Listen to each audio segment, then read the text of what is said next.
Saludos. En esta ocasión tenemos a un experto en conflictos, en relaciones internacionales y en historia, como es el amigo Víctor Basilescu. Y bueno, pues evidentemente antes de entrar en el tema, primero le damos la palabra. Hola, muchas gracias Juan Carlos por invitarme aquí contigo hoy. Nada, es una breve presentación. Soy graduado en Derecho y en Ciencias Políticas. Hice un máster en Relaciones Internacionales y Estudios Africanos y me encanta el estudio de los conflictos, por qué se producen, cómo prevenirlos y las tácticas que se utilizan. Digamos que en mis lecturas y mi historia como aficionado a los hechos del pasado y como licenciado en ciencias políticas, también con especialidad en relaciones internacionales, había un tema que me ha acabado por interesar y que quería conocer un poco más, como es en la batalla de Cuito Cuanale a finales de los años 80 y también el contexto y las circunstancias en las que tanto se produjo como qué alternativas no se asumieron, porque digamos que hay mucho gusto por la historia alternativa, lo contrafactual, pero evidentemente eso puede estar disociado de la realidad. Pero un buen historiador lo que haría sería ir hacia atrás, ver los caminos, las opciones, y una vez conocida la verdad, se pueden ver las decisiones no tomadas y evidentemente también en Cuito Cuaganale hay bastantes posibilidades que no se tomaron y es un asunto creo que interesante. Si me permites hacer una breve aproximación conceptual, estamos hablando Adelante. de la época de la Guerra Fría, estamos hablando de África, estamos hablando de la descolonización de Mozambique, de Angola, estamos hablando de que después de la Primera Guerra Mundial, Namibia, que era una colonia alemana, es asumida por el eh, protectorado británico, que luego fue Commonwealth y luego fue la Unión Sudafricana. Y las Naciones Unidas simplemente dan el paso de validez de la Sociedad de Naciones a las Naciones Unidas. Cuando se produce la Revolución de los Claveles en Portugal, Portugal quiere deshacerse de todas las colonias y en el año 74-75 llega a un acuerdo, más o menos, en Angola, pero hay el choque de la Guerra Fría, en donde se introduce una serie de actores que parece que tienen más que controlar Angola, tienen la idea de avanzar hacia el sur y eso, como no pueden ejercer una guerra directamente sobre Namibia para atacar a Sudáfrica, la guerra, un poco conceptualmente hablando, sería como cuando MacArthur hizo la guerra de Australia en Papúa Nueva Guinea, que para no hacerla directamente en un lugar poblado y difícil de pues porque evidentemente Darwin está al norte, la zona más poblada está hacia el sur, pero eso sería irnos al Océano Pacífico. Pues evidentemente la guerra de Namibia se libra en Angola y en ese punto está la batalla creo que culminante de Cuito Cuanale y bueno pues esta sería mi aproximación, no sé si me he equivocado en algo. Absolutamente correcto en todo, pero hay que tomar en cuenta que en esta segunda etapa de la guerra civil de Angola tenemos a dos actores que van marcando el paso, que no son exactamente dos grandes potencias, pero que son las que van a llevar el peso central de todo este conflicto, que son Cuba y Sudáfrica. Sudáfrica, como comentabas antes, estaba bastante relacionada con el colonialismo portugués. Tenía su propio concepto de una zona de seguridad alrededor de sus fronteras.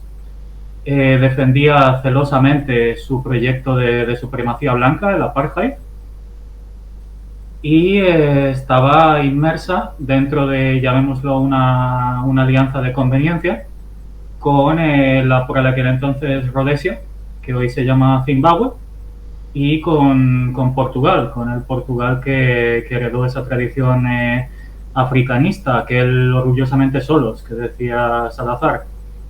Entonces estos tres países se unieron en lo que se llamó Alcora, Alianza contra las Revoluciones en África, Y el problema, como comentabas, es que con la revolución de los claveles, este sistema de seguridad de Sudáfrica se empieza a caer. Entonces, en el 74, pues Mozambique y Angola dejan de ser dos escudos para el régimen del apartheid. En el 79 ocurre lo mismo con los acuerdos que ponen fin a la guerra civil en Rhodesia, que se acaba convirtiendo en Zimbabue.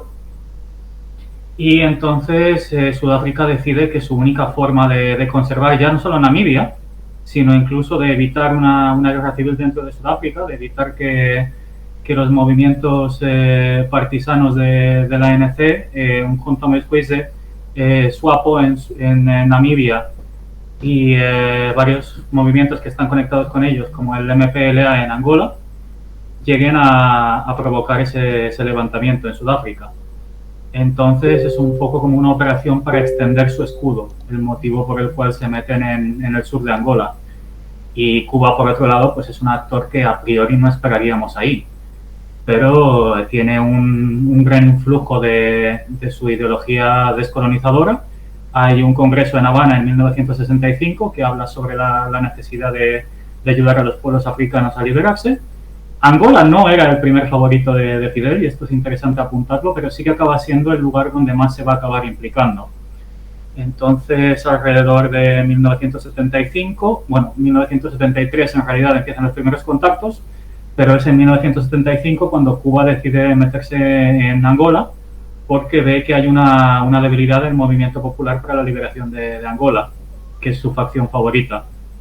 Entonces, pues ahí comienza la aventura cubana, que es espectacular tanto desde el punto de vista militar como desde el punto de vista político, porque un país como Cuba fue capaz de derrotar y de mantener un total de 350.000 tropas en Angola desde 1975 hasta los acuerdos tripartidos de 1989. Entonces ese es desde mi punto de vista un poco el contexto que nos lleva a todo esto. Es un elemento interesante porque a veces la ideología y los dogmas no nos dejan ver elementos que son parte de la historia. El ejemplo práctico es Cuba. Cuba, cuando se establece la idea de quién ha sido el mayor agresor del hemisferio occidental, pues la gente dice Estados Unidos, porque son malvados. No, el mayor agresor ha sido Cuba, con aventuras incluso en África, en Etiopía, en Angola. Es curioso porque el Che tuvo un intento en el Congo, que es el país fronterizo precisamente de Angola, y ciertamente la logística que se puso a prueba, por ejemplo, en los años 60 para intentar invadir Venezuela 2 veces. Luego al final acabaron teniendo pareja de baile con Hugo Chávez y con Nicolás Maduro, pero eso ya sería otra historia. Pero sí, es interesante porque desde el punto de vista de la Guerra Fría a nivel global tenemos que el bloque del Este, por llamarlo de alguna manera, apoya a los movimientos insurreccionales que tratan de buscar en el marxismo-leninismo una vía para construir unas nuevas sociedades. Y ahí tenemos a Cuba, ahí tenemos a la Unión Soviética apoyando al Congreso Nacional Africano, incluso entrenando a sus militantes en las artes militares. Y, por supuesto, partes del Este siendo amigos, voluntarios, generosos. Y en el bloque occidental tenemos gente un tanto reticente a participar, ya sea directa o indirectamente. Puede que en esa época de los años 70, después de la circunstancia de Vietnam, pues la gente ya estaba más a hacer según qué cosas. Y por eso, pues de una manera clara, Sudáfrica apoyando a UNITA, que tuvo su importancia, Jonas Savimbi en el ámbito de Cuito Cuabanal y de las guerras de frontera, y de fondo una cierta ayuda a Israel y poco más. Sí, es interesante, pero yo te pondría un matiz. Yo soy quieres? una persona ferozmente anticomunista, no comulgo con esos ideales, pero creo que en sus intervenciones en África, Cuba estuvo del lado del que se defendía legítimamente, tanto en Etiopía como en Angola. En Etiopía tenemos una agresión somalí, que es una historia para otro día, pero en Angola tenemos un país como Sudáfrica que decide extender su zona de seguridad al territorio de otro país. Entonces, está invadiendo territorio angoleño. Podemos discutir sobre la legitimidad del gobierno del MPLA, sobre si las elecciones podrían haber sido más o menos libres, pero en el fondo lo que hay es una invasión sudafricana. Entonces ahí yo discrepo un poco de tu criterio, aunque quizás nuestra forma de pensar sea similar. Entonces yo creo que es de justicia reconocer que Cuba estaba haciendo un papel de repeler al agresor de un gobierno legítimo. Bueno, al fin y al cabo, la UNITA es la idea de la supuesta independencia total de Angola, que lo llevan en el nombre. Ciertamente desborda ese periodo de la guerra, porque Jonas Savimbi moriría en 2002, pero seguramente, ciertamente, tendremos más coincidencias de las que puedan separarnos en el concepto de aproximación a esta circunstancia, pero bueno, ¿cómo se sucedieron las circunstancias para que desde la independencia se acabara yendo a una guerra entre el MPLA y UNITA? Sí, son dos movimientos que eran tanto políticamente como por conveniencia opuestos. El MPLA creía en un futuro más marxista-leninista. UNITA, en un principio contó con apoyo chino, pero después hubo un giro de 180 grados y empezó a buscar más apoyo estadounidense. Ahora, UNITA quizás podríamos describirlo como una especie de melting pot, donde se unen varios elementos. Se unen desde antiguos soldados portugueses, mercenarios, gente que colaboró con la CIA, gente que tiene una visión antimarxista, pero en el fondo su deseo es ese, el de desplazar al MPLA del poder. Aunque el aliado de conveniencia con el que se unen, que es Sudáfrica, es el depositario de una ideología que lo que busca pues es eso, la supremacía racial blanca y crear un cinturón de seguridad alrededor de su país. Ciertamente Sudáfrica tuvo dificultades porque fue objeto de desprecio por los países occidentales, ciertamente, cosa que en este caso sirva para simplemente poner los matices, no para decir alabemos el apartheid y digamos que Sudáfrica era maravillosa. No quiero ir a ese punto, pero es para explicar determinadas cosas, porque en el mundo del bloque del Este no estaban para dar lecciones de democracia. Es que en Sudáfrica hay una apartheid y son muy malos y no hay democracia. Bueno, hablemos también de la situación democrática en Cuba, en la Unión Soviética, la forma de expandir el sistema político. Evidentemente en África, aparte de la distribución de poder dentro de Sudáfrica, había zonas de países independizados donde la población mayoritaria estaba siendo sojuzgada, por lo tanto tiene un cierto punto de hipocresía centrarse en los negros de Sudáfrica y no centrarse tanto en los negros de otros países que también como humanos también merecerían una cierta atención, pero ciertamente eso obligó a una evolución de la propia situación dentro de Sudáfrica y seguramente tuvo su impacto. En el caso militar, hasta el punto de generar una industria propia, hasta el punto de llegar a investigaciones con químicos, biológicos, incluso nucleares. Ahí está el incidente Vela, en el año 1979, en el que una de las hipótesis más probables es que fuera un carguero monocasco salido desde el sur de Sudáfrica y que en comunión entre los israelíes, que tampoco podían hacer muchas pruebas porque estaban monitorizados por los satélites internacionales, con Sudáfrica, que creo que llegó a tener 4 o 6 armas nucleares operativas. Pues hicieron una prueba en alta mar. Cosa que curiosamente dicen, y creo que Raúl Castro lo llegó a confirmar en una entrevista, los cubanos lo sabían, y por eso hicieron una distribución más amplia de sus tropas en el terreno para evitar que una posible intervención del arma nuclear les destrozara todo el operativo. Es posible, sí, no conozco ese incidente en particular, pero es una posibilidad. Efectivamente, había varias facciones en Liza en Sudáfrica. El régimen del apartheid no era un bloque monolítico, y lo que hay, pues a raíz de este aislamiento cada vez mayor, de la pérdida de sus aliados en la zona, hay una militarización mayor en Sudáfrica. Entonces hay un punto en los años 80 en los que el propio Botha, siendo un militar, acaban tomando decisiones más militarísticas, más de mano dura para con sus vecinos. Y ahí está la intervención en el sur de Angola. Y sí, simplemente por, sí. bueno, por puntualizar lo del incidente Vela, es que se produjo un fogonazo en medio de la conexión entre el Atlántico y el Índico.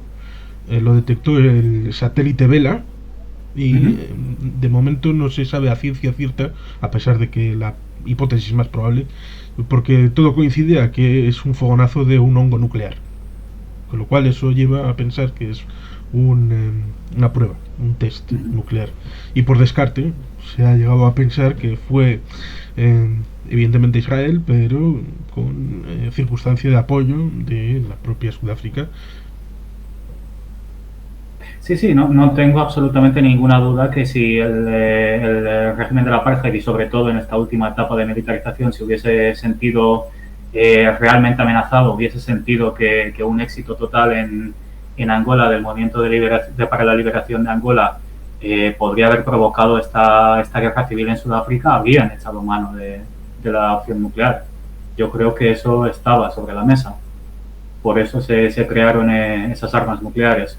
Pero bueno, volviendo al tema de la intervención propiamente dicha, lo que tenemos desde un punto de vista militar en este momento de la batalla de Cuito Cuanavale es un empuje del MPLA para desalojar a UNITA en sus fortalezas del sur de Angola, para evitar que se hagan con el centro del país y que pueda haber un posible avance hasta Luanda, hasta la capital, para deponerles.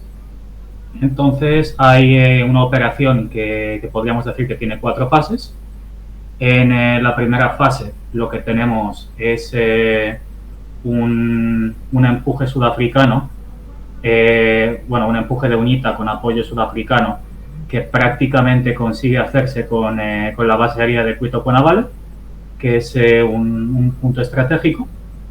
Después tenemos dos contraataques del MPLA con variable nivel de éxito, y finalmente tenemos una retirada de UNITA. Es curioso desde cierto punto de vista porque es una batalla en la que las dos partes se arrogan la victoria, porque cada uno dice que tenía un objetivo distinto. En el lado sudafricano admitían que estando bajo un régimen de sanciones no podían hacer un daño decisivo a Angola, pero sí que podían limitar su capacidad de operar. Entonces sus órdenes operativas eran las de hacer el mayor daño posible con el mínimo de efectivos. Por otro lado, el lado angoleño, el lado del gobierno angoleño, el lado del MPLA, tenía el objetivo más ambicioso de echarlos. En un primer momento incluso hubo voces disidentes tanto de parte de los asesores cubanos como de parte de los asesores soviéticos, porque consideraban que era una operación demasiado ambiciosa y demasiado hecha con demasiada premura.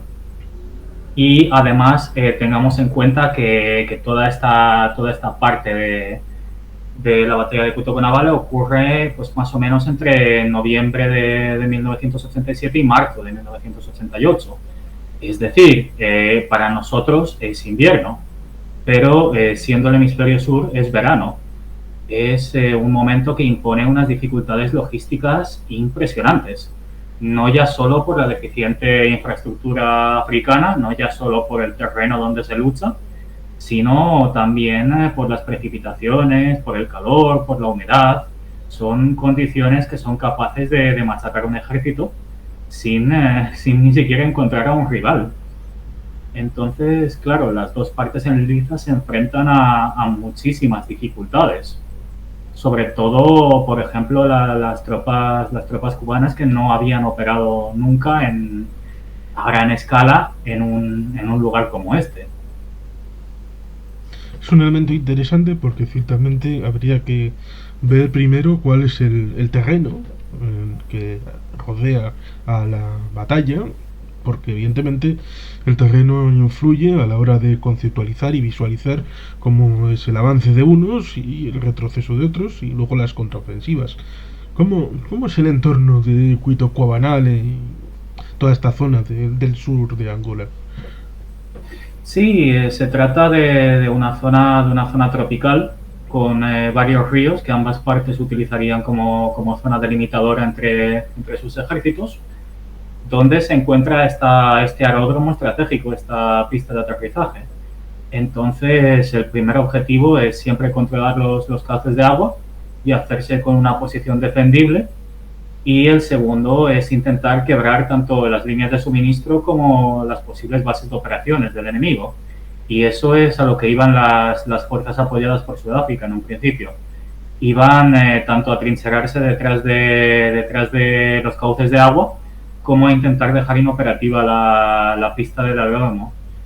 Luego, por otro lado, pues el avance desde el norte también se produce de una forma tortuosa por las deficientes conexiones y se enfrenta con este tipo de territorio que es, una vez que tienes buenas posiciones defensivas, favorece a los defensores. Y por eso las bajas del lado del gobierno angoleño serían brutales. Aunque finalmente pues, se consigue ese desplazamiento de UNITA hacia el sur. Pero es, podríamos decirlo desde cierto punto de vista, una victoria pírrica. Sí, es interesante porque, claro, es un poco como la batalla de Kadesh, que los dos contendientes dijeron, ¡ah, hemos ganado! Y luego quedó con el tema de la propaganda, que en Egipto parece que fue muy exitosa, y como Egipto prevaleció cara a la posteridad, pues tendemos a pensar que fue el faraón el que ganó aquella batalla, pero también fue un poco en tablas. Pero bueno, ciertamente es interesante el punto de, ¿fue un ataque frontal o más de flanqueo? Yo diría que más frontal el primer ataque sudafricano. Sí, es interesante que menciones Cádiz. Yo habría tenido otro punto de comparación. Yo lo habría comparado con el Sinaí en 1973, que empezó con una victoria táctica egipcia y luego acabó con prácticamente una hecatombe estratégica para los egipcios, pero que finalmente fue revertida por una victoria diplomática. Entonces aquí hay también un poco de eso. Hay una cuasi derrota que acaba en una victoria pírrica y que al final, con los acuerdos tripartitos, se consigue una victoria para el bando del gobierno angoleño. Pero sí, el primer ataque es más bien un ataque frontal y después lo que se intenta para sacarlos de ahí por parte del gobierno angoleño es un ataque que tiene un poco más de tinte de flanqueo. Sí, es interesante porque hay mucha gente que lo ha querido comparar con Stalingrado, diciéndose es el Stalingrado africano. Y claro, Stalingrado fue una operación, sobre todo, de flanqueo, de tratar de desgastar las alas del ejército alemán para tratar de dejarles aislados y a partir de ahí, después de embolsarles, poder hacer que luego se rindieran. Lo cual es curioso porque hay una batalla en China en el que había un observador que era Zhukov y había otro en el Estado Mayor del general chino que precisamente es de donde sacan las ideas para luego aplicarlas en Stalingrado. Con lo cual hay muchas batallas que van engarzándose las unas con las otras en todo este elemento histórico. Pero ciertamente creo que he podido ver que en el momento álgido, aunque evidentemente siempre hay rotaciones, hablamos de un choque de 12.000 soldados contra 12.000 aproximadamente en esta batalla de Cuito Cuabanale. Más o menos 12.000 contra 8.000. pero ahí hay que tener en cuenta que en ambos bandos difería bastante. Por ejemplo, el bando del gobierno angoleño tenía una ventaja aérea bastante considerable. El bando apoyado por Sudáfrica tenía una desventaja en este campo por las sanciones internacionales. Tenían una buena industria armamentística, pero su industria de aviación no podía competir con lo que podían traer los soviéticos.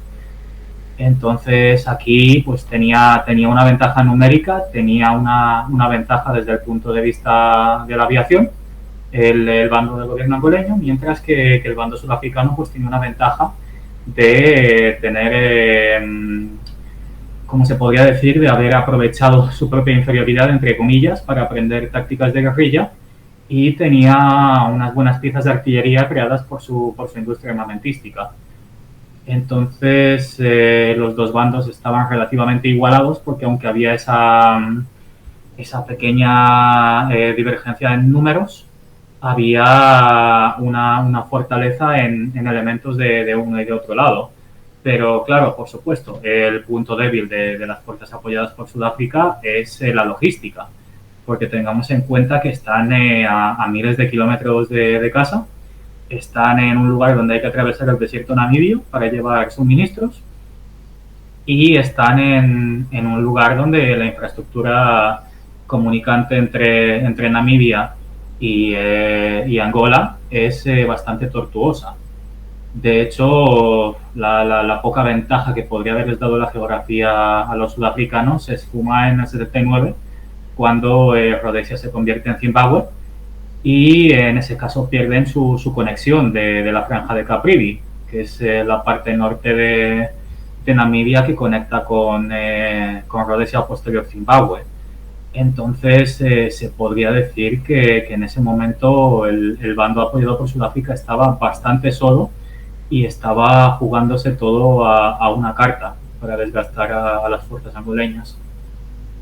Sí, son elementos interesantes que para la posteridad, Rhodesia, luego Zimbabue, como elemento, es curioso porque, bueno, como simple anécdota histórica, cuando los franceses y los británicos quisieron hacer sus ferrocarriles transafricanos, había un tercero ahí en discordia, como que trataba de hacer lo suyo propio entre Angola y Mozambique, atravesando Rhodesia, pero los británicos dijeron no, es importante para hacer el otro, desde Ciudad del Cabo hacia el Cairo.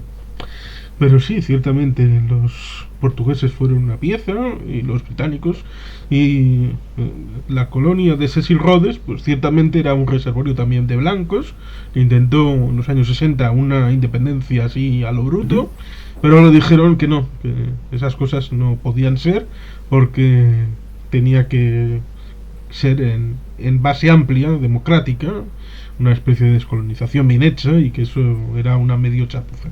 Ciertamente luego tendrá importancia cara al futuro, incluso para la propia Sudáfrica en el momento presente, pero podemos inferir que ciertamente las dificultades pudieran ser complicaciones a la hora del arma militar, pero recordando 2 décadas antes, en la guerra de Biafra, hubo un aristócrata escandinavo que montó su circo volante, pero tuvo un impacto interesante en las circunstancias de la aviación de Nigeria, lo cual evidentemente significa que con inteligencia, aunque tengas pocos pertrechos, puedes, como diría cierto boxeador, picar como una abeja.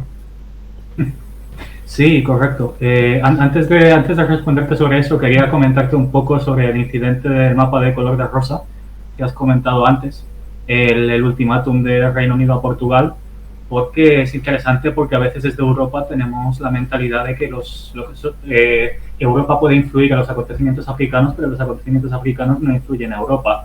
Y esto, por lo menos en el caso del ultimátum del mapa del color de rosa, es falso, porque aquí tenemos a Gran Bretaña lanzándole un órdago a Portugal en África Austral, y eso tiene consecuencias directísimas sobre Portugal. De hecho, es prácticamente uno de los motivos principales por los cuales Portugal deja de ser monarquía y se convierte en república. Entonces siempre es interesante recordar que hay esos momentos de la historia africana pues que le dan una punzada a la historia europea. Y lo que comentas bueno, de hacer un poco de la capa un sayo, pues sí, los sudafricanos eran absolutos maestros en este arte, porque aprendieron a reconvertir sus artes militares afectados por sanciones internacionales, pues igual que la Rodesia de la Declaración Unilateral de Independencia también, y los portugueses también, eran tres partes en una alianza que habían aprendido a hacer el máximo uso de lo que tenían. Entonces, sí, eran maestros de este, podríamos llamarlo entre comillas, guerra low cost. Sí, es ciertamente interesante cómo algunas partes acaban influyendo en otras, porque al fin y al cabo los portugueses y los británicos es una de las alianzas más antiguas de la historia. Luego otra sería la de Marruecos con Estados Unidos y alguna más por ahí, pero ciertamente desde prácticamente el siglo XIV que están de amigos los portugueses y los británicos. Eso sí. Debido a ser un shock enorme en que los británicos les trataran de poner ahí firmes cuando ellos creían que lo estaban haciendo todo bien. Absolutamente, sí. Se firma creo que en 1200 y algo, y es un tratado entre la Casa de Avís y Inglaterra, que después se extendió a Reino Unido. Pero absolutamente, Portugal tuvo la sensación de haber sido traicionada por su aliado más antiguo.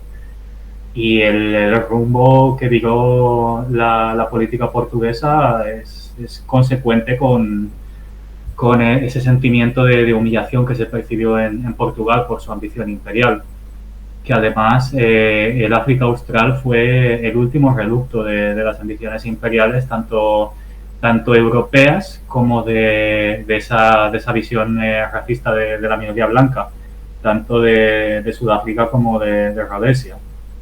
De hecho, es interesante, Mandela en sus memorias habla de la existencia de un pequeño apartheid y de un gran apartheid.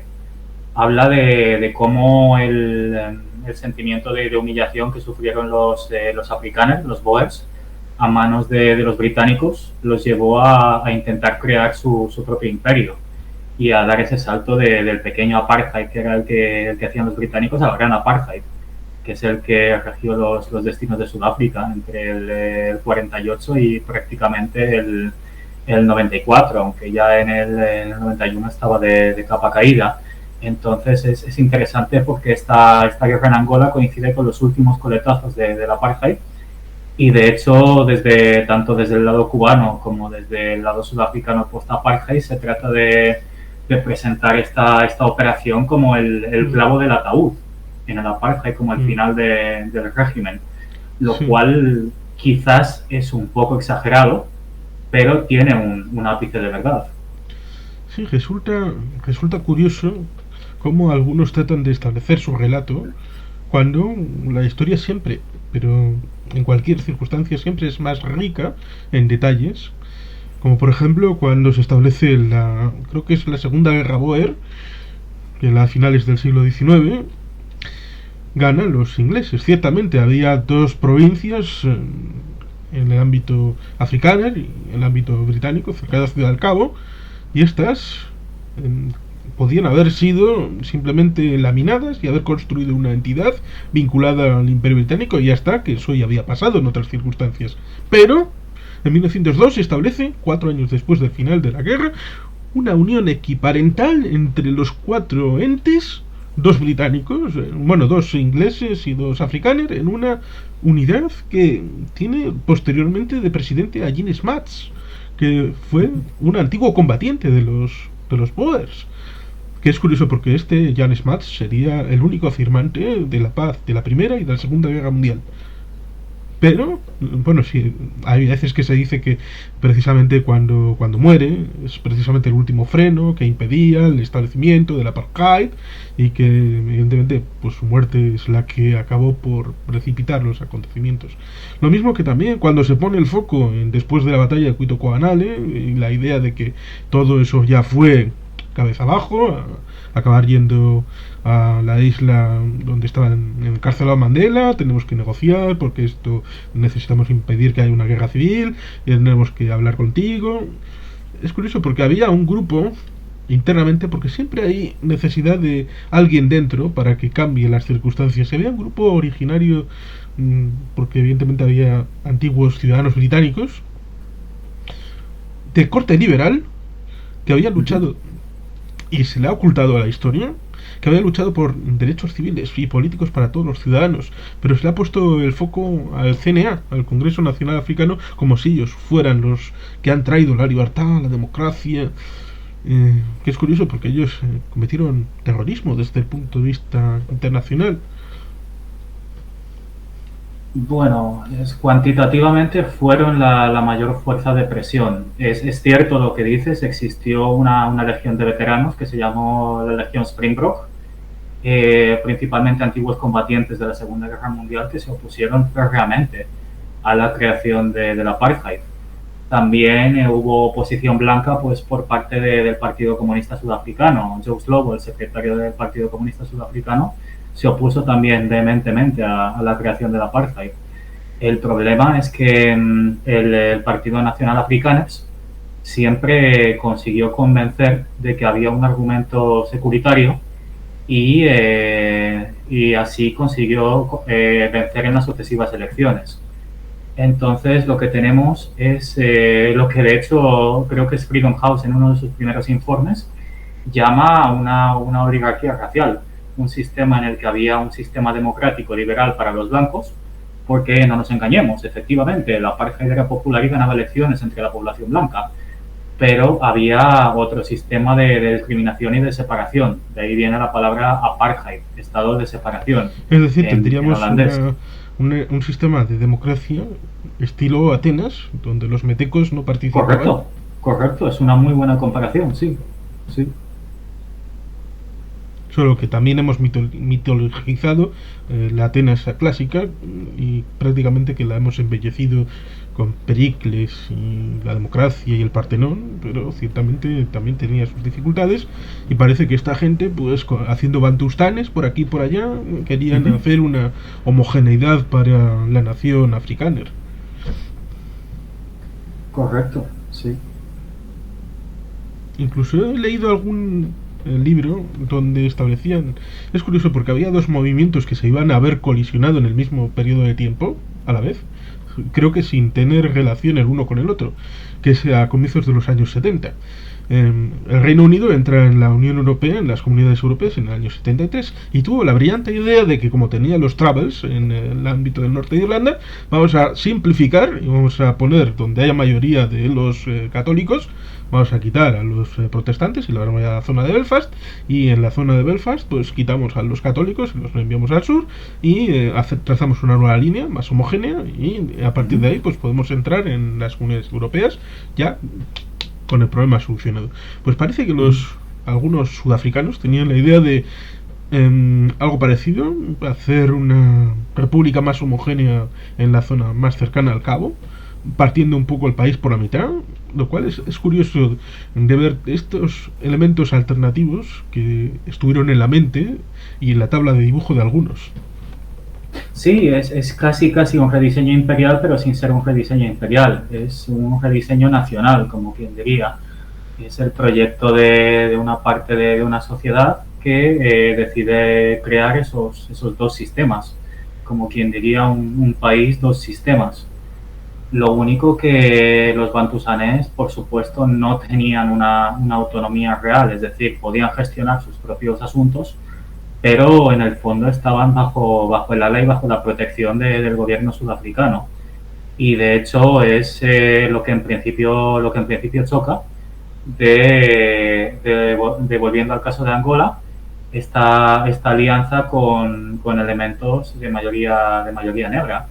Pero claro, lo que Sudáfrica está intentando hacer es alejar una posible rebelión en su casa a base de llevar el conflicto al extranjero, a base también de evitar que movimientos que están en la misma línea ideológica que el Congreso, misma línea ideológica, en realidad el Congreso Nacional Africano es un partido mayormente socialdemócrata, pero en aquel momento sus mayores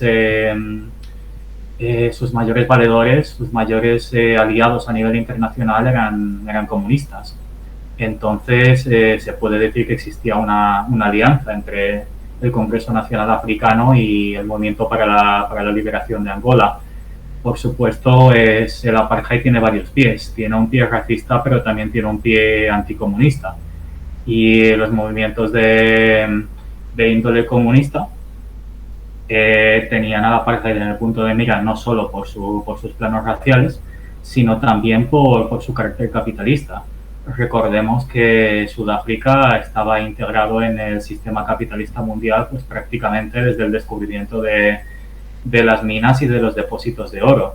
En ese momento empieza el auge del capitalismo en Sudáfrica, empiezan las grandes fortunas a subvencionar los ferrocarriles, empieza un nivel de industrialización y de creación de infraestructura que prácticamente no se verá en ningún otro país de África, no solo por las ventajas del clima sudafricano y de su orografía, sino también por este influjo masivo de intentar extraer minerales para los mercados mundiales, pero que acaba creando incluso un polo, podríamos decir, comercial en Sudáfrica.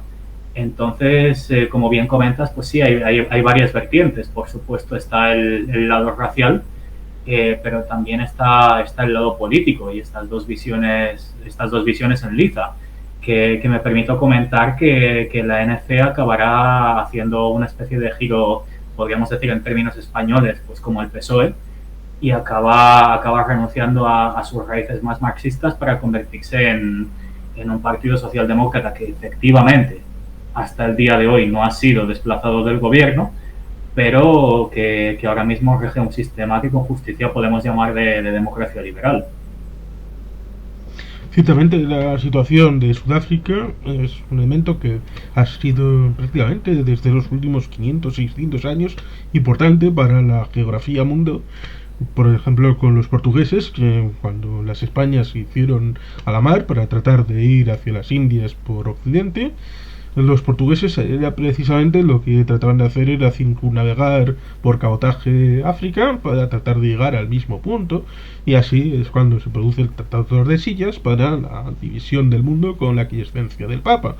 Ciertamente hasta la mediados del siglo XIX, con la apertura del canal de Suez, había que circunnavegar África para llegar prácticamente al otro lado del mundo, y por eso hicieron el Cabo de Buena Esperanza los portugueses, luego llegaron ahí los neerlandeses y luego los británicos, con una situación también concurrida, evidentemente, y que tenía precisamente en este lugar del mundo un punto importante para el comercio mundial. Por lo tanto, es cierto, es un lugar que está en el marco de la economía bien insertado desde bien temprano. Pero ciertamente podemos hablar también de que la Confederación tiene inserto dentro de sí el elemento racista muy importante, el tema de los esclavos. Ciertamente lo mismo que también hubo otra serie de componentes, otras patas, que aunque no se suelen tratar, también estaban ahí, como era la situación competencial de los estados respecto al marco federal y el peso de los estados del sur en el marco federal de los Estados Unidos previo a la segregación de 1859 en adelante.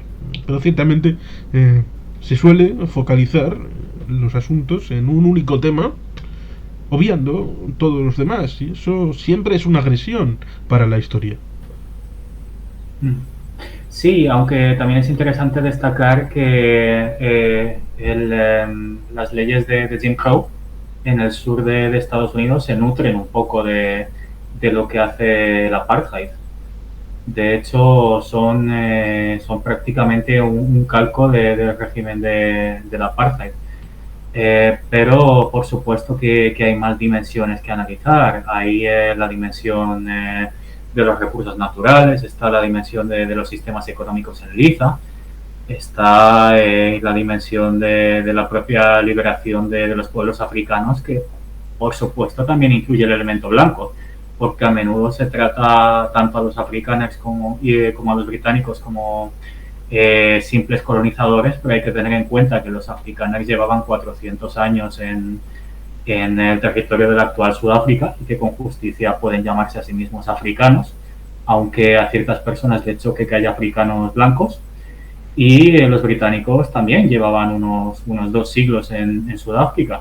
Entonces hay comunidades blancas que han permanecido en Sudáfrica porque ha sabido reconducirse hacia ese pluralismo político y hacia esa democracia multiétnica, mientras que, por ejemplo, en las colonias portuguesas, o incluso antes en las colonias de estados europeos que fueron más liberales y que descolonizaron mucho antes que los portugueses, se ha perdido totalmente ese elemento blanco. Hace algún tiempo leí un libro de un historiador portugués que ahora mismo no recuerdo su nombre, que dijo que con el Tratado de Alves, creo que fue, se puso fin a 500 años de historia portuguesa en África. Desaparecieron comunidades blancas prácticamente de la noche a la mañana, sin que hubiese una posibilidad de crear un estado multiétnico, como sí que fue el caso en Sudáfrica. Aunque incluso antes de las elecciones del 94 estuvieron al borde de una guerra civil que prácticamente fue evitada por la visión conciliadora de Mandela. Es un elemento interesante.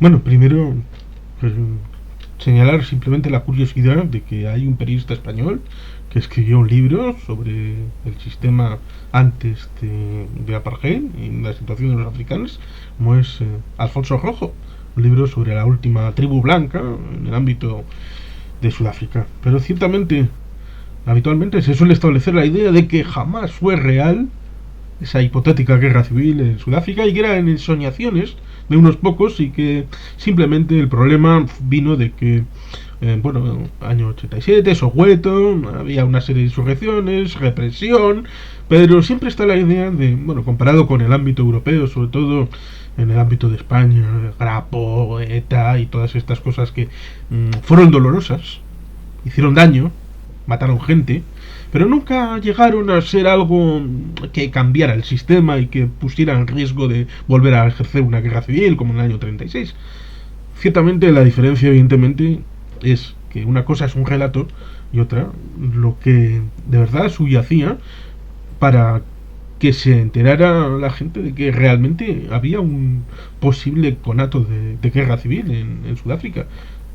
Sí, yo, compararía este momento de la historia sudafricana pues quizás con la crisis constitucionalista rusa del 93 o con el 23F.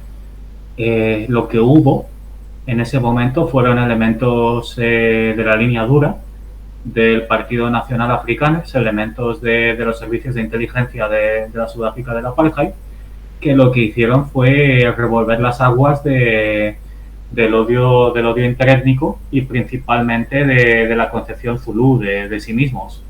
Lo que hicieron fue intentar envalentonar a las comunidades tulús, armar a las comunidades tulús y decirles que en esta futura democracia sudafricana iban a perder su espíritu guerrero, iban a perder su ardor y que iban a ser transformados en prácticamente ciudadanos de segunda por parte del resto de la población negra de Sudáfrica. Por fortuna no llegó a aprender, pero no llegó a aprender porque no hubo elementos suficientes de apoyo, como comentabas. No hubo ese... Igual que el 23F no produjo un levantamiento militar para reintroducir a España en un sistema dictatorial y para aplastar al terrorismo de ETA pues con medios que podríamos decir como los de Rusia en Chechenia, igual que la crisis constitucionalista en Rusia no llevó a la vuelta de los elementos duros de la KGB, pues también este momento de intento de provocar a las comunidades tulús para crear una guerra civil no llevó a esa guerra civil. Pero personalmente creo que el riesgo fue un poco mayor que en España. Quizás estuvo al mismo nivel que el de Rusia. Sí, entiendo que entonces lo que habría que explicar es que el intento era que hubiera una guerra civil entre los Xhosa y los zulúes, una guerra Correcto. de segundo escalón, que digamos que los blancos vieran como los negros se mataban entre sí y después poder pacificar el asunto de una manera más cercana al apartheid y al sistema oficial. Sí, sí, sí, es una posibilidad, pero por supuesto, una guerra civil de esas dimensiones habría destrozado el país completamente. O sea, habrían vuelto las sanciones más duras, las comunidades blancas se habrían visto reducidas a reductos pues prácticamente del tipo gated communities, y habrían tenido muy difícil defenderse sin una intervención extranjera. Pero sí, la lógica subyacente detrás de los elementos de la línea más dura de los servicios de inteligencia probablemente era esa. Es un elemento interesante porque luego la posteridad ha jugado su juego. Sudáfrica tuvo precisamente ahí a de Klerk en año 90, un mandato de 4 años, hasta que llega bueno, la inmolación, un poco como las cortes franquistas, se inmolaron a sí mismas, Correcto. y se establece la democracia pluripartidista con la llegada de Mandela en ese mandato de 5 años, año 94 al 99, en principio con de Klerk como vicepresidente y Thabo Mbeki, que luego sería presidente, que es curioso porque luego han venido toda la pléyade de la cuadrilla y de la camarilla de Mandela. Prácticamente todos han sido presidentes. Jacob Zuma, que era el único amigo Zulu que tenía esa camarilla de líderes del CNA. Y bueno, pues ahora está Cyril Ramaphosa, porque a todos ellos, mal que bien, les han encontrado alguna cosilla.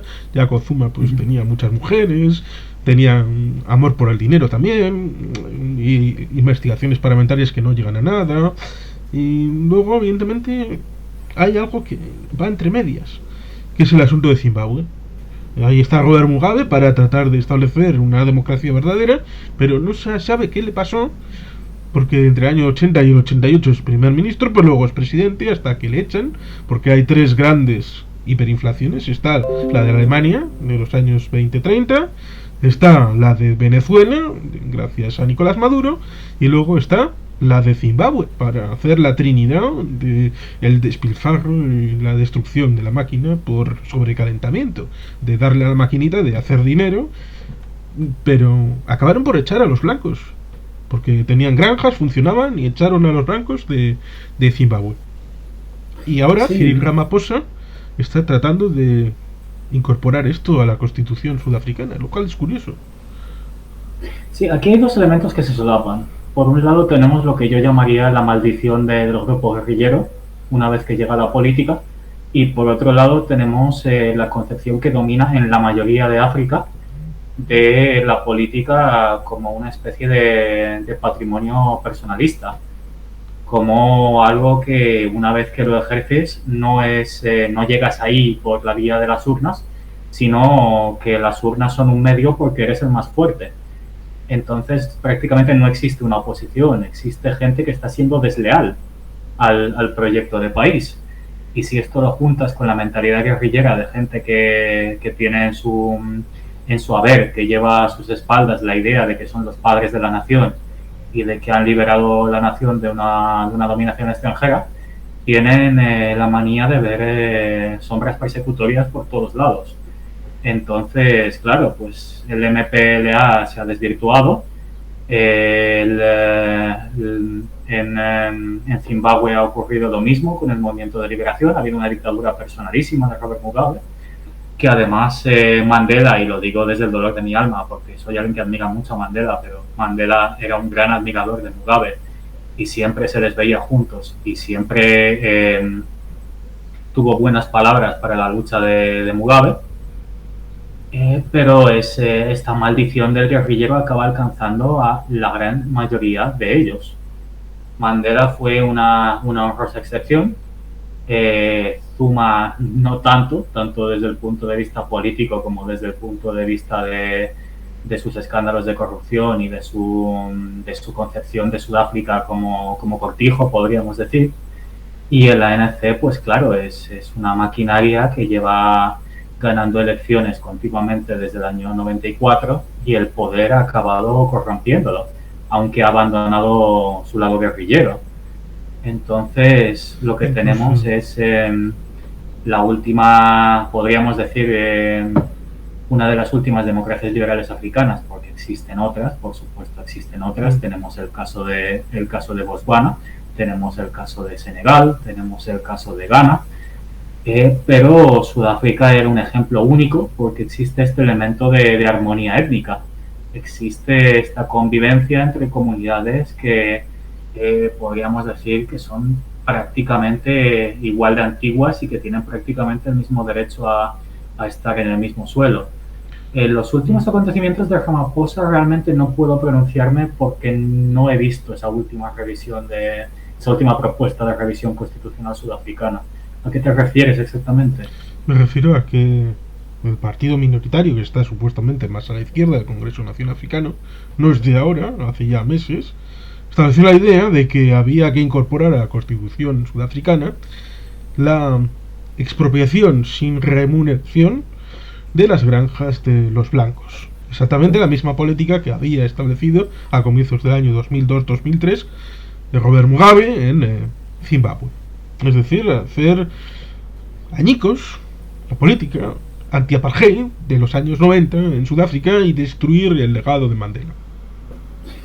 Yo creo que es básicamente eso. ¿Por qué? Porque Sudáfrica tiene problemas educativos, tiene problemas de paro, tiene problemas económicos, a pesar de que habitualmente se establece la idea, están los BRICS, ¿no? Son el nuevo mundo, el nuevo más allá, después de la Unión Europea, el ASEAN, todo esto va a ir al carajo, el Mercosur, todo colapsado y parte de la decadencia de Occidente. El futuro es Brasil, Rusia, China, Sudáfrica, India, el esplendor maravilloso, pero hay tasas de paro juvenil del 50%, tasas de otra vez de analfabetismo también en Sudáfrica, cosa que parecía que había sido cambiada la tendencia. Incluso hubo un momento en la Ciudad del Cabo, evidentemente toda esta zona, la provincia del Cabo y la Ciudad del Cabo, está gobernada, como seguramente sabrás, bastante mejor por un partido rival que a nivel general, y han tenido un problema de agua gravísimo, y ha dado la impresión de que desde nivel federal no se quería atender porque era una ciudad de blancos, y al fin y al cabo estaba con el partido de los blancos, que se arreglen ellos. Y estas cosas, digamos que subyacentes, nunca declaradas, siempre acaban por generar un clima en el que ¿cuántos africanos blancos han salido en los últimos 20 años de Sudáfrica? Dirección a Australia, Nueva Zelanda, Canadá, Estados Unidos. Es un problema importante. Yo no llegué hasta ese punto, pero sí que hay un punto común entre la transición española y la transición sudafricana que es interesante analizar, que es la falta de revisión de las antiguas fortunas. Igual que en España durante la transición no se revisó las grandes fortunas que se hicieron durante el franquismo, pues en el apartheid una condición para que la minoría blanca acabase aceptando la democracia multiétnica fue que no se tocasen esas antiguas fortunas que se hicieron durante la época del apartheid. Lo cual resulta curioso porque hubo una comisión de la verdad. Sí, es correcto, pero la comisión de la verdad no es exactamente un órgano judicial, no tiene la capacidad de enjuiciar y de confiscar bienes. La comisión de la verdad es un elemento bastante interesante porque es un marco de arbitraje, se podría decir, aunque no existe una decisión arbitral, en el que se ponían cara a cara tanto las personas que apoyaron al régimen como las personas que participaron en la lucha armada contra el régimen. Es decir, se ponían cara a cara personas que literalmente se habrían matado hace años o que incluso llegaron a matar a alguien para que se viesen el uno al otro como seres humanos, para que se llegasen a humanizar. Entonces, aquello no redundó en un juicio a los arquitectos del apartheid, no redundó en la confiscación de sus fortunas, pero fue un experimento interesante para que comunidades que se habían visto separados por una valla o que tenían un odio dentro el uno para el otro, llegasen a humanizarse, a ponerse cara y a tener un proyecto común de construcción de un país. Mm. Sí, habíamos dicho que la batalla de Cuto Guanale termina para marzo del 88, ciertamente, y cuando se produce la caída del muro de Berlín, que es en noviembre del 89, y luego el final de la Unión Soviética, que es el 25 de diciembre del año 1991, hay una idea general de que, como los grandes conflictos estaban incardinados en la Guerra Fría, una vez caída la rivalidad entre la Unión Soviética y los Estados Unidos, se podría llegar a una mesa de acuerdo en cada conflicto para sepultar las diferencias, y eso llevaría a una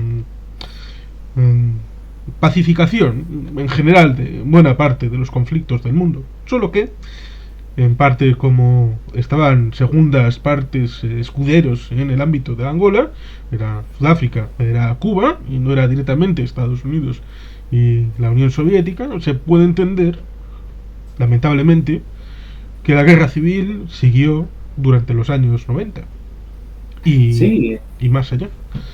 incluso después de los acuerdos tripartitos, estas facciones siguieron enzarzándose entre sí.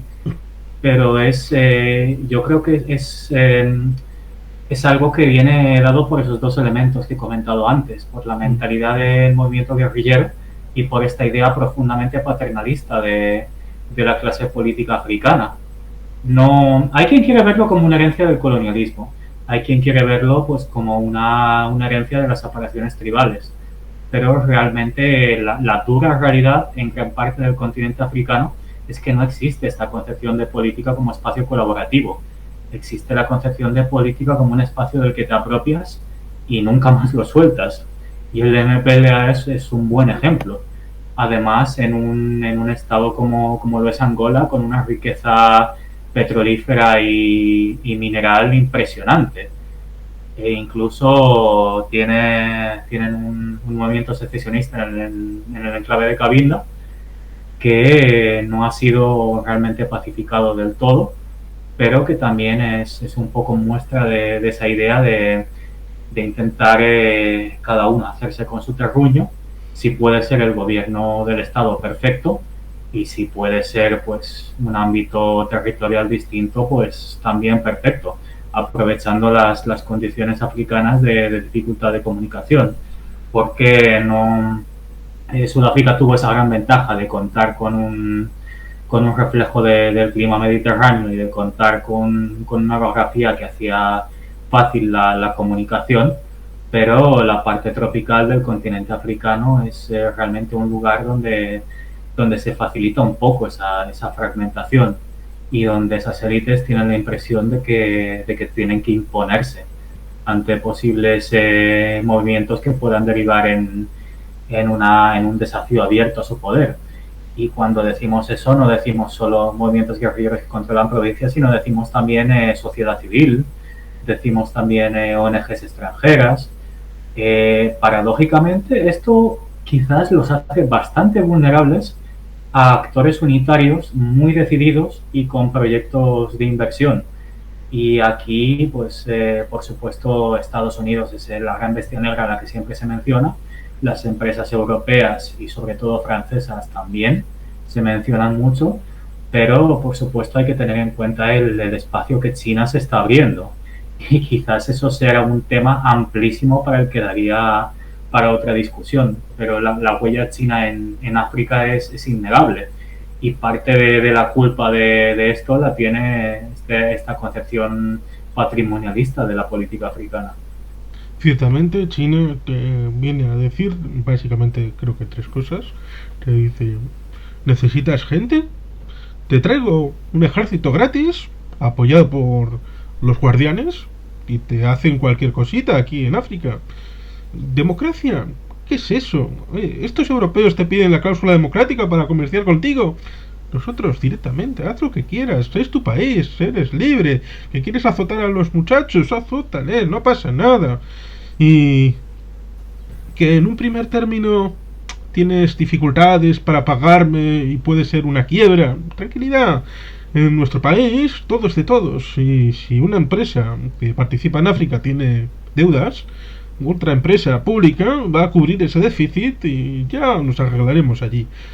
Bueno, pues China, con esa vía, establece una forma de colonialismo que evidentemente no se establece como tal, porque el único imperialismo que aparece en el mundo es el occidental. Sí, porque a veces, incluso cuando hablamos de la esclavitud, hay 3 pasos para entender la esclavitud y 2 de ellos son ocultados sistemáticamente. Está el paso blanco, que es el que se pone encima de la mesa. Uy, malvados, los ingleses, los portugueses, aquí comerciando para aquí y para allá con gente. Pero había árabes, por ejemplo los genízaros, que necesitaron de gente para sus riquezas. Y por supuesto, aquellos líderes negros sobre el terreno que sabían dónde estaban los muchachos buenos para decirles tenéis que ir aquí, a esta otra tribu, allí, más para allá, seguramente enfrentados. De la mía no me lleves, llévale de esa, que son gente muy mala. Por lo tanto, habitualmente de estos pasos se suelen olvidar 2 de 3. ¿Para qué? Para un relato que pone bien a África y a los europeos como malos malvados.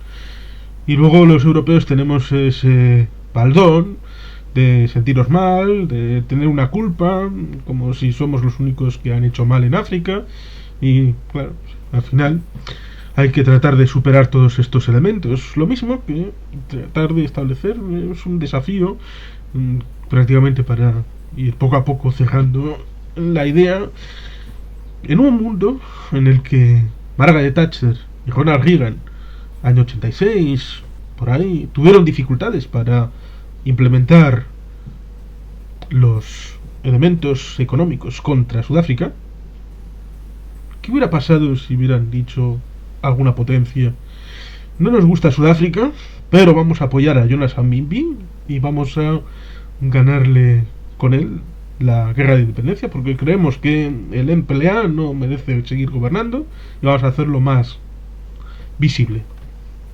¿Cómo hubiera sido la situación en Cuito Cuabanare y en la situación de la guerra civil en Angola? Sí, antes de bajar a ese nivel de detalle quería hacer una contestación rápida sobre lo que comentaste antes de la esclavitud. Por supuesto, nuestro elemento diferencial como liberaldemócratas y como europeos es el de afrontar con memoria histórica las peores partes de nuestra historia. Por supuesto, también existe la manía de juzgar épocas pasadas como si fuesen presentes. Pero es verdad que el tráfico de esclavos árabes fue brutal. Y además es interesante que menciones el caso de los genízaros, porque ahí hay un caso doble, porque en realidad estamos hablando de los turcos, que son un pueblo túrquico, y los turcos se expandieron tanto en los Balcanes como en el norte de África. Los turcos aplastaron árabes también, como aplastaron europeos. Y los genízaros pues eran esclavos blancos de una corte de un pueblo túrquico, igual que Cervantes estuvo en la esclavitud en Marruecos por parte de los piratas. Entonces sí, por supuesto es importante mencionar todos estos lados históricos y por supuesto la servidumbre en Rusia y en China. Pero yo, desde mi punto de vista, creo que independientemente de lo que hagan los demás, es nuestro deber como europeos señalar las peores partes de nuestra historia sin dejar de señalar las de los demás. Y sin decir que hubo una época en la que tristemente aquello era práctica común, pero que reconocemos que desde el punto de vista de nuestros días es una absoluta barbaridad. A propósito de lo que decías, pues sí, hay una diferencia absoluta de apoyos. En el lado pro gobierno angoleño tenemos a Cuba y a la Unión Soviética apoyando abiertamente con tropas de combate, con carros, con aviones, con instructores militares. Y por el otro lado pues tenemos a Estados Unidos y tenemos a Reino Unido en mucha menor medida, pero básicamente a Estados Unidos intentando apoyar de alguna forma, intentando suplir esa carencia del aliado portugués y del aliado rhodesiano. Si las cosas hubiesen estado más igualadas, pues no sabría decirte desde el punto de vista de un contrafactual histórico, porque Estados Unidos venía de un Vietnam que había sido traumático para toda una generación y tratar de desplegar este tipo de capacidades en un lugar como Angola, que queda muy mal decirlo, pero que no estaba en la mente de muchos estadounidenses, yo creo que no habría sido posible. Además, la gran estrella de las operaciones encubiertas en esta época, por supuestísimo, era Afganistán. Entonces, yo creo que Estados Unidos no habría sacrificado un éxito en Afganistán, donde tenía la posibilidad de presentar a la Unión Soviética como lo que era, como un agresor que estaba imponiendo un gobierno legítimo al pueblo afgano, que además, curiosamente, porque este es un hecho histórico que se menciona poco, la monarquía afgana tuvo una relación excelente con la Unión Soviética. Es decir, si se estuviesen tratando matices de seguridad solamente, la Unión Soviética no habría tenido ningún motivo para derrocar a la monarquía afgana y para imponer un gobierno soviético. Lo que se intentaba es la creación de un estado satélite a imagen y semejanza de la Unión Soviética. Entonces ahí pues Estados Unidos tenía una oportunidad de oro de hacerse con el moral upper ground. Mientras que en Angola pues era un caso donde yo creo que, hablando en plata, lo que había era, por muchas considerantes de seguridad que se mencionasen, lo que había era una invasión sudafricana. Entonces, si Estados Unidos hubiese intervenido abiertamente allí, habría perdido ese moral upper ground. Habría sido considerado como una potencia agresora. Por supuesto que habría podido hacerle un daño irreparable a las fuerzas cubanas, por ejemplo, que estaban mayormente desplegadas en Angola.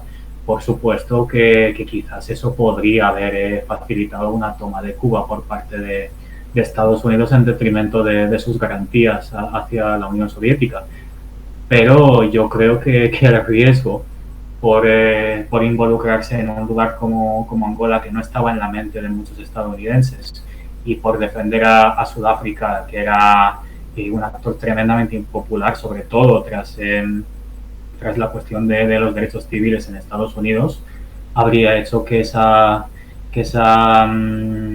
invasión o que ese apoyo abierto a UNITA habría sido muy difícil, tirando imposible. Entonces sí, desde el punto de vista militar, indudablemente estamos viendo ahora mismo que la tecnología estadounidense de los años 80 está haciendo trizas al ejército de la Federación Rusa actual. No hay ninguna duda de que podría haber hecho lo mismo en los años 80.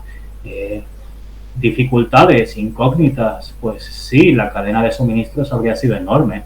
Habrían tenido que llevar una cantidad enorme de armamento a través de una línea de suministros larguísima marítima, que por supuesto controlarían al 100%, pero eso habría implicado pues un desembarco anfibio en Angola, que habría sido difícil, y habría implicado pues por supuesto una campaña de operación en un teatro tropical que Estados Unidos pues podríamos decir que ha tratado poco.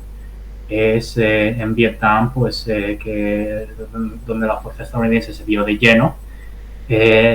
Al final los considerantes políticos y esta dificultad de mantener el moral upper ground acabaron destruyendo una intervención similar. Entonces, por resumirlo en dos líneas breves, yo diría que desde un punto de vista militar sí, la intervención podría haber resultado decisiva, pero desde un punto de vista político y desde un punto de vista de la oportunidad, pues habría sido impensable. Esa es mi opinión. Sí, es una opinión razonable, pero evidentemente, por poner simplemente un dato, estamos hablando del mismo país, Estados Unidos, que un poquito después, en el año 1990, hace la operación en Panamá, y estamos hablando del mismo país que unos añitos antes ha establecido la operación en Granada. Pero, ciertamente, para completar lo que comentas y en una reflexión tanto personal, puede que sea el relato más importante que las armas. Porque entonces entenderíamos que Cuba, la Unión Soviética, tenían un relato sobre su presencia en Angola.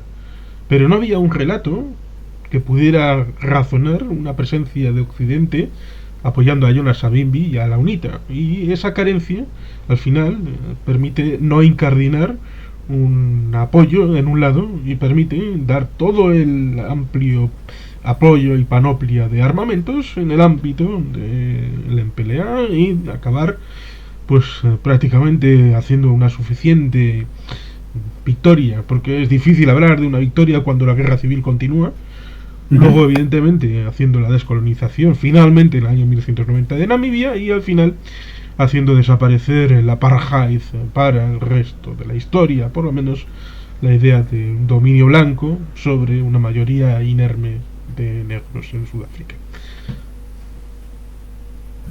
Sí, quería hacer un último apunte a propósito de lo que dices de la batalla del relato, porque yo creo que es incluso más importante en Cuba que en la Unión Soviética, porque como comentaba al principio, pues este despliegue de sus mejores tropas, de sus mejores militares, de sus mejores generales, no se entiende desde un punto de vista puramente realista.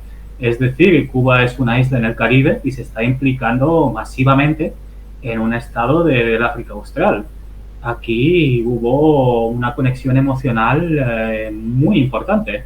La operación cubana en Angola se llamó Operación Carlota, en honor a Carlota la Negra, que se le llamaba, que fue una líder de una rebelión antiesclavista en 1843 contra la corona española.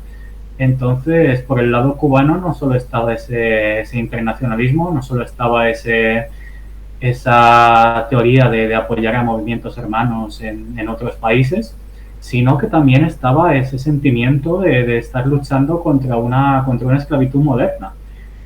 Si recordamos los capítulos más oscuros de la historia de España, la sociedad cubana fue una sociedad prácticamente basada en la economía esclavista.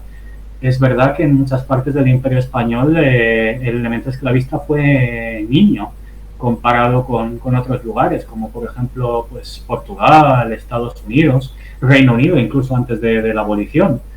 Pero en la isla de Cuba hubo una presencia brutal de la esclavitud, y esta operación cubana pues fue presentada y creo que en parte se creyó este relato como una especie de lucha contra la esclavitud moderna, una especie de igual que liberamos a la población afrocubana, vamos a ayudar a liberar a la población afro con la que tenemos conexiones.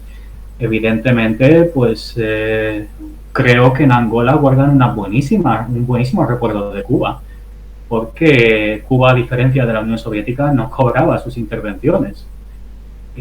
Prácticamente fue una intervención a pérdida por parte de Cuba. Y eso es algo que perdura en la memoria, a propósito de lo que decías del relato. Sí, y creo que falta una adenda. El general Ochoa. Sí, por supuesto, el general Ochoa. El general Ochoa es una figura estrella del ejército cubano. Es alguien que ha luchado en la campaña creo que de la Sierra con Fidel. Incluso estuvo implicado en las primeras tentativas de crear una insurgencia en la parte este del Congo. Tentativas que no tuvieron éxito, pero su momento de gloria viene con la intervención en el Ogaden y con la intervención en Angola. El general Ochoa es, pues, podríamos decir que alguien con simpatías comunistas, pero claro, esto siempre hay que cogerlo con pinzas en Cuba, porque todo el movimiento de Fidel, el movimiento del 26 de julio, empieza como un movimiento nacionalista. Realmente se acaba inclinando hacia el comunismo cuando Fidel, en aquel famoso episodio, pues expropia las plantaciones estadounidenses sin compensación. Y en ese caso, pues Estados Unidos se enfada hasta tal punto que pone en riesgo la existencia del régimen cubano, y Fidel tiene que buscar un padrino internacional. Pero el general Ochoa, pues digamos que era alguien que estaba integrado dentro del aparato de partido, por supuesto, como no podía ser de otra forma, pero que era un militar de carrera. Era alguien que sabía cómo combatir, era alguien que fue el artífice del éxito del contraataque cubano, yemení, etíope en el Ogaden, que por cierto es un caso prácticamente único de la Guerra Fría, porque es un caso que enfrenta a dos países socialistas. pero estuvo claro que desde el primer momento tanto la Unión Soviética como Cuba se pusieron del lado de Etiopía, que había sufrido un ataque irredentista somalí. Pues el general Ochoa es el gran artífice de ese éxito en el Ogaden.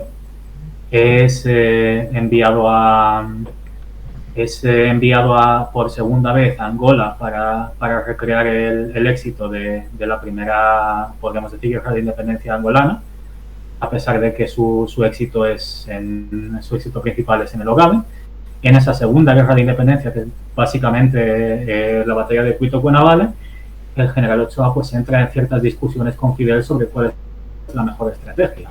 Ochoa es partidario de la teoría de la precaución, de decir, cuidado, tenemos un relato, tenemos un motivo, tenemos la idea de que vamos a barrer a esta gente de sus posiciones en el sur de Angola, pero quizás no estemos haciéndolo ni en el mejor momento, ni con los mejores medios, ni deberíamos de precipitarnos, porque quizás quien está aquí en desventaja es el elemento de UNITA, que está apoyado por Sudáfrica. Y esto pues no sienta bien a Fidel, que acaba relevando al general Ochoa, y apenas un año más tarde acaba haciéndole un juicio por alta traición, con algunas conexiones rocambolescas con el cartel de Medellín y con Pablo Escobar, diciendo que el general Arnaldo Ochoa pues se había aprovechado de sus influencias para introducir cocaína en aguas territoriales cubanas y para pues poco más que acabar derrocando a Fidel. Sabemos que Fidel tiene una larga historia de deshacerse de sus personas más próximas. El asesinato de Camilo Cienfuegos, empujándole desde un avión en vuelo, el envío de Elche a Bolivia en absoluta inferioridad de condiciones. Pues también podríamos conjeturar que esto fue una forma de deshacerse de un rival político por parte de Fidel, y podríamos conjeturar que si al general Arnaldo Ochoa se lo hubiese dejado el mando de las fuerzas aliadas, pues desconozco si habría conseguido barrer Namibia, desconozco si habría conseguido hacer una campaña mejor en el sur de Angola, pero por mi lado de analista militar, yo creo que sí. Yo creo que siendo un militar de carrera con brillantes éxitos a sus espaldas, habría podido hacer una campaña mejor, aunque no hubiese casado con esa posición fidelista. Pero claro, su error fue intentar hacerle sombra a Fidel Castro. Y como comentabas antes de los contrafactuales del lado estadounidense, pues aquí en los contrafactuales del lado cubano, pues no creo que hubiésemos asistido a un final anticipado del apartheid. No creo que hubiésemos tenido ese levantamiento que esperaba el ala militar del Congreso Nacional Africano, pero creo que habría puesto en serios aprietos a la posición sudafricana en Namibia, y desde luego habría conseguido hacer una campaña mejor con menos pérdidas en el sur de Angola. Esa es mi opinión al respecto. Sinceramente, creo que sería largo exponer la situación, que simplificadamente se puede establecer la idea de que por un puerto para la armada soviética lucharon los somalíes y los etíopes, y la cosa acabó derivando en una lucha dentro de Etiopía entre dos facciones del ámbito del marxismo-leninismo, y a eso llevó a guerras civiles.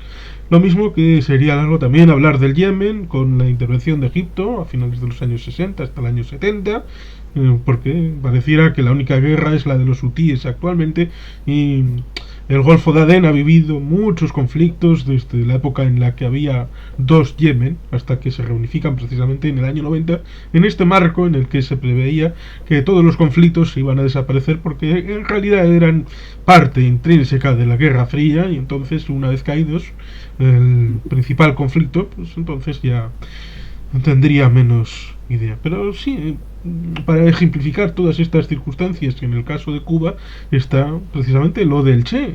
Le envían a Bolivia, y cuando hay que sacarle, A Fidel no le interesa sacar al Che, le interesa que muera en Bolivia y le interesa sacar los diarios a través de Chile. No le interesa sacar al Che, le interesa sacar los diarios a través de un tal senador, luego presidente de Chile, Salvador Allende, que era senador y que se acerca a la frontera para sacar los diarios y publicarlos desde La Habana. Ciertamente preferían la forma de relato para luego construir y reconstruir el personaje a su ideario, porque la biografía posterior a su muerte es muy distinta de la biografía del personaje. Pero sí, ciertamente con Ochoa no podían hacerlo así porque era enfrente de todo el escenario, con todos los focos, no en el altiplano boliviano, y habría quedado un poco falso, pero aún así lo quitaron del medio.